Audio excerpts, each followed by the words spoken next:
Welcome to Sightings. I'm Tim White. The alleged crash of an extraterrestrial spacecraft near Roswell, New Mexico has become the touchstone of modern ufology. Hard evidence remains elusive as years of speculation and theory have all come up just a little bit short. Now, a sheaf of documents that surfaced more than a decade ago is leading some experts to believe that not only have extraterrestrials visited our planet, but also that the U.S. government has known about it from day one.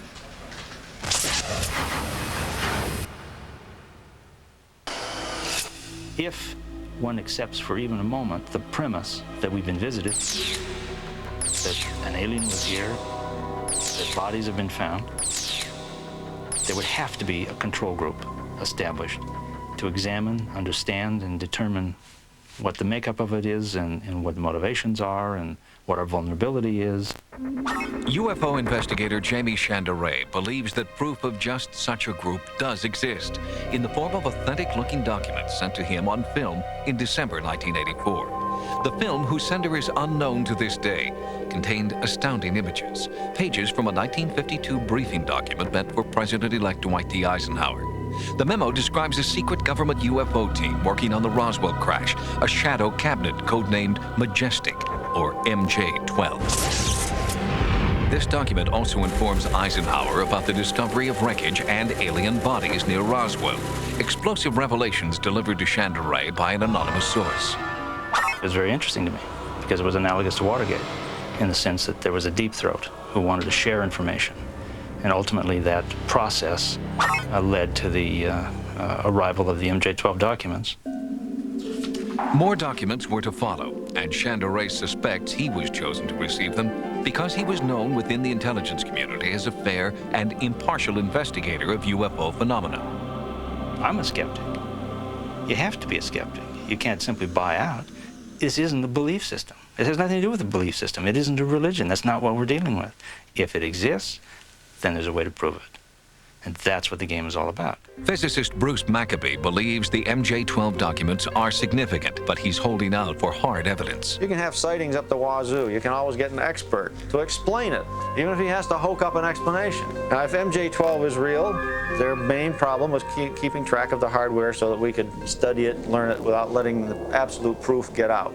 Remember, it's the absolute proof. It's the bodies and hardware that cannot be duplicated here on Earth, which conclusively proves this stuff is real. The government's a multi-headed dragon, and sections of that change every 4 years. So you have this constant change going on of musical chairs. So if a group is going to indeed control this information in some fashion, it has to be a group that is in place continuously. With that kind of control comes the danger always. Well, who watches the watchers? Forget the motivations of the aliens for a moment. What's the motivations of those that control the information? Veteran UFO researcher Stanton Friedman believes that MJ-12 would have been motivated to keep quiet about advanced alien technology in order to protect national security in the tense Cold War standoff following World War II. There was a real belief in Washington that when Stalin got ready, he would attack. That was a general consensus that we were going to be in a battle to the end with the Soviet Union. And therefore, any kind of technological advantage we could get would be well worth having, and you couldn't possibly release that information to anybody. In researching his book on the Majestic 12 documents, Friedman meticulously verified every detail within the Eisenhower document. He investigated each supposed member of the group and found that they were the best and brightest military minds of the day, including Secretary of Defense James Forstall, high-ranking Army, Navy, and Air Force officers, and the first 4 directors of Central Intelligence. Only one name on the list didn't seem to fit. Publicly, MJ-12 member Dr. Donald Menzel was an astronomer at Harvard and a rabid UFO debunker. Menzel, in his position at Harvard, was in a perfect position to act as the astronomer telling the world this is all nonsense. Nothing to do with anything. This isn't real. We've got explanations for everything, which is what he did say. And I have found that his explanations are just plain wrong when you analyze them carefully. As a matter of fact, you get the impression that here was a top-notch scientist treating this subject totally unscientifically, trying to think up anything that he could do to snow the public, as it were, with an explanation, even if it made no sense.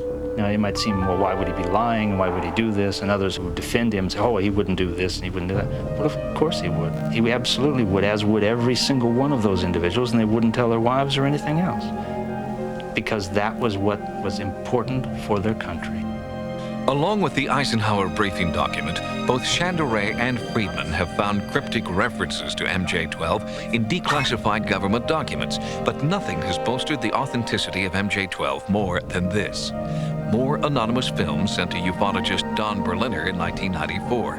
On it, a supposed military field manual dated 1954. This was a set of instructions, really, to retrieval teams who would be at the scene soon after an event took place in which a saucer had crashed and in which there were bodies and wreckage. How to wrap them, what kind of boxes to use, where to send the pieces, what the cover stories were. And one of the things that comes through loud and clear is they wouldn't have put such a manual together unless this had happened more than once. Which makes you wonder, so how many of the crashes were there? How many bodies were retrieved? For verification of the new manual, Friedman turned to a former colleague, retired McDonnell Douglas scientist Dr. Robert Wood. If Wood, an expert in the detection of forged documents, could authenticate the manual, Friedman felt he would have proof of a government alien conspiracy. My initial reaction when I first saw them was, if this is genuine, why, it's dynamite, like the smoking gun. Dr. Wood was painstaking in his examination of the document pages, comparing it to an authentic Army field manual from the same period. The size of both manuals was identical, conforming to the standard 6:9 ratio for government field manuals of the era. And Dr. Wood examined this seal, which other experts insist is proof that this manual is a fake. If you look at the front of this document, at the bottom, there's a logo that says War Department. And the War Department was actually eliminated at the end of World War II. So you'd expect they would have stopped using the logo.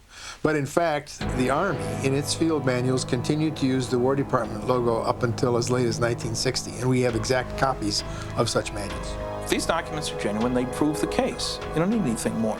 And, Friedman says, we are not the only ones who will suffer from continued secrecy. I think one of the reasons they're coming here is to make sure we don't go out, to take our brand of friendship, namely hostility, other places. This is truly a primitive society whose major activity is tribal warfare. So I don't think we can expect aliens to deal with us as equals. We're not.